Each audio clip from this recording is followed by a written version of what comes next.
What's up, YouTube? How's you talks? You know where we're at, in the wood shop.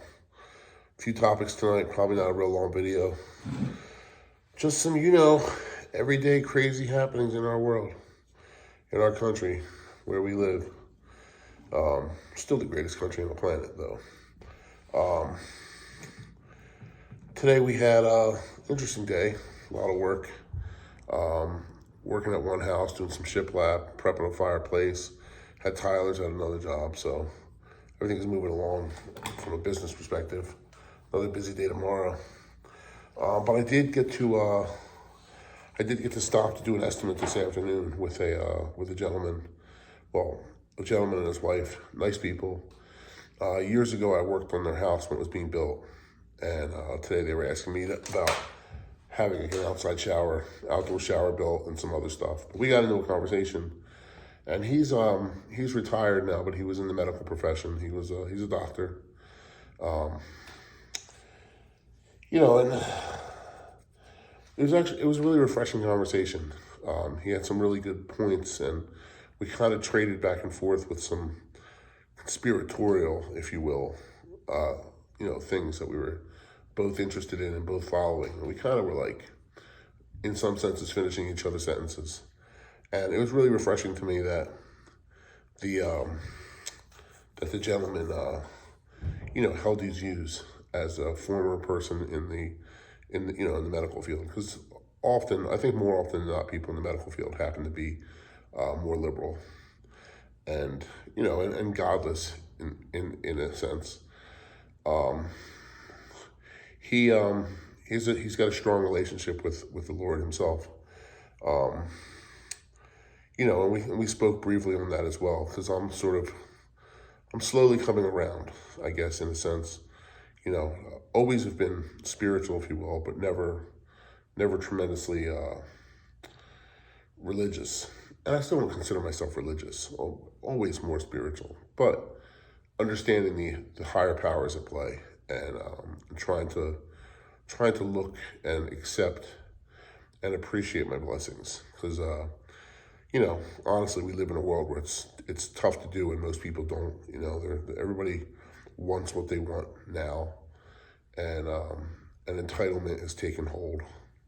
And we had some interesting conversations.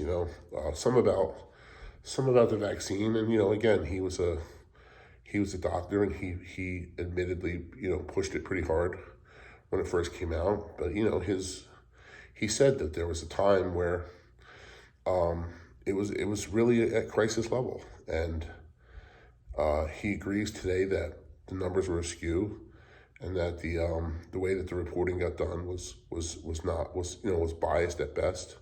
There was a lot of deception going on, and in the reporting and the way that it got done. He was a big fan of the Operation Warp Speed to getting the vaccine out there, which I also was, in the sense that when Trump announced it, he was trying to cut the bureaucracy, out of it, so that the thing didn't have to take, 9 years to come online. To be able to put that together in like 9 months was seriously a miraculous feat. But we're 2 years out now, and there's been a fair amount of negative results that you're not even allowed to talk about. And that was one of the other things that we talked about. He laughed at my NFL thing the other day, where I said, and just like that, God was allowed back in the NFL. And actually, I've gotten a pretty good response from people on that. People think it's funny, but I think it's sad, is what it is, that it took a guy literally dying on the field for people to be able to kneel down and pray and not get shit on for it. So he appreciated my thoughts on that. And we also spoke, at length about how fast people, when something does happen, or it looks like there's some kind of event or bad outcome from the vax, that how quick people are to dismiss it. Like, before any kind of investigation or anybody's even looked into it, they just immediately go to, their fallback is that, no, nothing to see here. has nothing to do with that. Look elsewhere. You know what I mean? We'll invent, you know, we'll invent something if we have to, like wet bulb syndrome, right? That's the new one. I saw that a few weeks ago. Been hearing that go around. The They're warning you that if you live in areas with high humidity and high heat, that there's a chance that your body won't be able to dispel the moisture to cool you down fast enough, and you can actually go into organ failure and die because of what they've named wet bulb syndrome. And then I saw one today that said the deep freeze could put you at risk for stroke and cardiac events. I literally just saw that within the last hour on something on YouTube or in the news. So, you know, it's just very dismissive. It's all very dismissive. It's all very like, don't look at this. Don't think for yourself. Let us tell you what to believe. We'll never lie to you as we're lying to you constantly. But again, it was a good conversation I had. I'll try to elaborate some more on the topics this week as we go through, but just kind of wanted to lay that one out there because it was really eye-opening and refreshing conversation with a person who I would have otherwise deemed as a liberal. And being a doctor, I was actually a little intimidated to talk about the vaccine at first because I assumed that he would judge me really harshly for my opinions. And he was like, no. He said, if nothing else, from a science perspective, because you're not supposed to question science, science is here for the sole purpose of questioning all science, always. And I was like, wow, couldn't have said that any better. Next thing. Okay, look, nothing to see here, right? Part 2. Not really, a little more serious on this one, but this one kind of made me chuckle, and at the same time, it's really sad to me.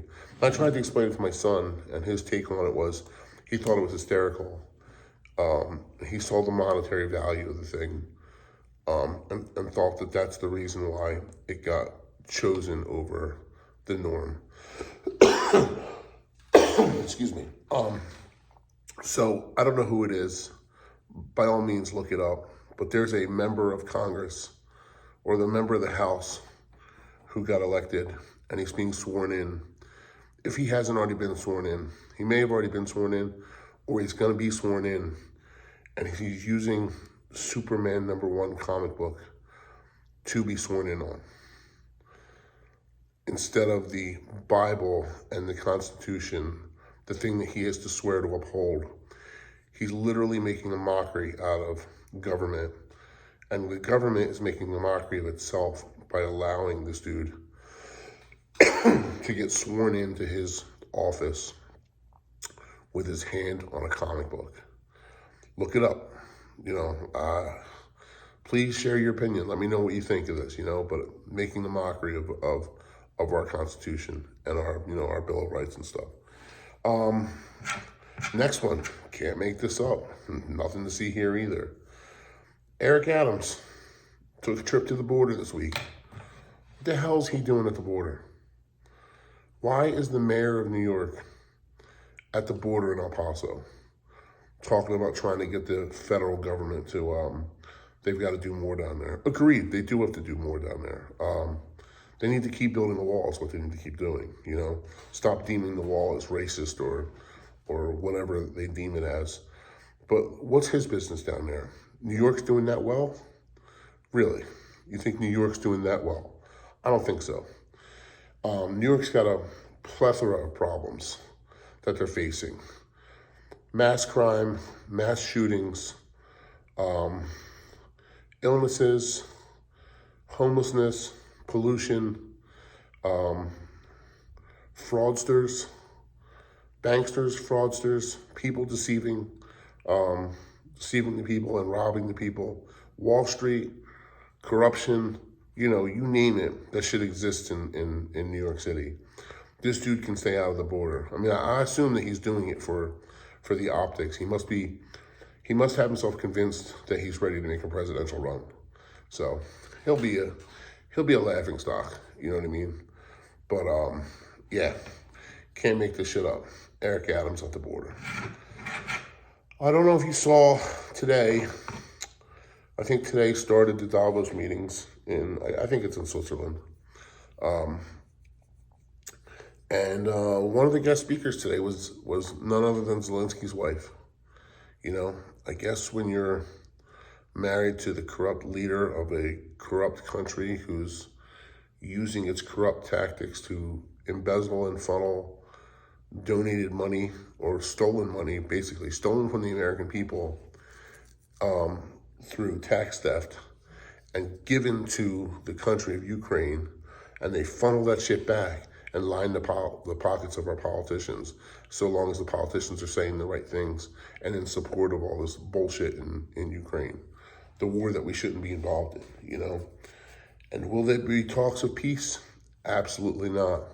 Nobody wants peace. As Matt Gaetz said, there's no money in peace. So doesn't seem like this conflict is going to stop at any time. You know, the UK doesn't want it to end, and nor does the United States. And you know, we can think and say whatever we want. But we are NATO, so once we're involved, NATO's involved anyway, and you know where it goes from there. Last thing I want to talk about was, again, part of my conversation today, and I got to do more research, and I'm going to try to talk a little bit about this. And if I say some things wrong, or if I say some things out of context, by all means, try to engage and let's talk about this and see if we can work this out and figure this out. Because today we were talking about, I think his name is Peter Thiel, if I'm not mistaken. He's the CEO of BlackRock. And I said it last night that BlackRock has already won the bid to rebuild Ukraine after the war is over. You know, so they're evidently involved in infrastructure now. Real similar to Halliburton. If you remember, Halliburton was all the talk during the Iraq War and early into the Afghanistan War. Halliburton got the bid to rebuild, you know, billions and billions worth of government contracts, stuff in other countries. And you go to these countries and nothing ever got built. Just like the Clinton Foundation got hundreds of millions of dollars to rebuild Haiti after that earthquake. And guess what? There's no structures in there. And the same is true of Biden's brother, who got a contract in Afghanistan to rebuild there after we invaded Afghanistan. And go walk through Afghanistan. There's nothing there. There's no modern civilization, you know. Everything's bombed to shit. Nobody built anything there, you know. The most modern shit they have are the weapons and artillery and military vehicles and helicopters and shit that we left behind when we withdrew like cowards in the fashion that we did, leaving people and allies behind to die, you know, at the hands of the Taliban, after we arranged with them to protect us on our departure. I mean, you can't, you just can't. It's ridiculous. But yeah, so BlackRock won the bid now to rebuild Ukraine if and when this war ever ends. And so, you know, there'll be big, lucrative government contracts. And BlackRock has their own lobbying firm in Washington at this point, right? So they're busy at work right now, lining the pockets of the people that they have to stay relevant and stay in charge. And if you're not familiar with it, BlackRock is and I think his name is Peter Thiel, is he's the person that invented the ESG score, your environmental social governance score. This is basically the Chinese or the American version of the Chinese social credit system. This is what they're going to use in the future to figure out whether or not you can get a visa to travel, whether or not you can get on a plane and travel cross country, or train for that matter, any kind of public transportation, whether or not you're going to be able to get a loan at one of the big banks, or be able to apply for a credit card or apply for a mortgage even. Eventually it's gonna be instead of having a credit score like we have today, you're gonna have a social credit score along with a credit score. So you might have impeccable credit and be very trustworthy with money, but your job's gonna evaluate your social credit score. And if you don't live up to a certain thing and they deem you as some sort of embarrassment, or that you don't fall in line with their values, and don't think that those values are something that people hold like near and dear, like they always had them. There'll be values that are bought in by people like BlackRock that are going to tell these large corporations that this is the kind of person that can work for you, because this is the image that we want as part of the WEF, right? You know that BlackRock's part of the World Economic Forum. And, you know, they're there in Davos now, you know, in all these meetings talking about where we go from here. And you'll see it, because today one of the big topics that they talked about was digital currencies going forward. You know, we're not far off of digital currency. And I'm not talking about Bitcoin. As a matter of fact, I think the thing that happened with this, it wouldn't surprise me. Now, again, I got a conspiratorial mind, but it wouldn't surprise me if the people in power behind the scenes didn't set this thing up with this TRX and Sam Bankman-Fried to mess up everybody's opinion and faith in cryptocurrency and Bitcoin. Because I don't think that the central banking systems and whatnot were real keen on, and you know that's true, because Warren Buffett has said it's insane. He called Bitcoin dog shit, right? He's one of the most powerful men in the world. He was never going to buy in, you know. He's like, whoever, it doesn't matter who he's like, right? But he called Bitcoin dog shit. He'll never invest $1 into any kind of dog shit thing like Bitcoin or Ethereum, right? That's his opinion. You think his opinion doesn't hold weight? Believe me, it holds weight. You know, they're listening to the things that he says. He's one of the people he's got the compass, let's just say. He might not be steering the bus, but he's got the compass. He knows which direction it's headed. He's giving them directions on where to go. So yeah, BlackRock invented the ESG. They're going to be in control of everything. They're going to be in control of what money you can spend, what stores you can go into, whether or not you can travel, whether or not you can fly, whether or not your kids can go to school, probably, you know. They're using it. They're using all this, they're turning all this against us. They want us to be powerless sheeple, you know what I mean, that are in poverty and need the government to survive. That's what they're going after, you know. They're also the people that are creating this war on fossil fuels and this move towards no fossil fuels. You think it's a coincidence that they want you to have an electric car, a car that in an instant they could shut down the power grid and you're landlocked and you can't go anywhere because your car will just shut off? They want things like that. They want to be able to control who you can talk to, where you can go, where you can shop, and your ability to spend money. You know, though in an instant they'll be able to control you and just shut that off. You know, and then where will you be? Where will we be? You know, America needs to wake up and see this and stand up for itself, stand up for its people. You know, I hope, as I said the other day, listening to that Matt Gaetz interview, it was pretty refreshing. I really hope that that's the beginning of a shift in people's opinions on these items, you know. And I did a short as we started off. I'm gonna end the segment on this story, because this is just another, like, you know, blemish. You know what it is? This is a skid mark on our current government. So today, Lauren Boebert, or I think it was today, maybe yesterday, Lauren Boebert and Marjorie Taylor Greene got into they duked it out, if you will, in the bathroom of Congress over some kind of disagreement. And it was a literal shit show. Cannot make this up. Nothing to see here. That's our government at play, though, people. That's it for tonight.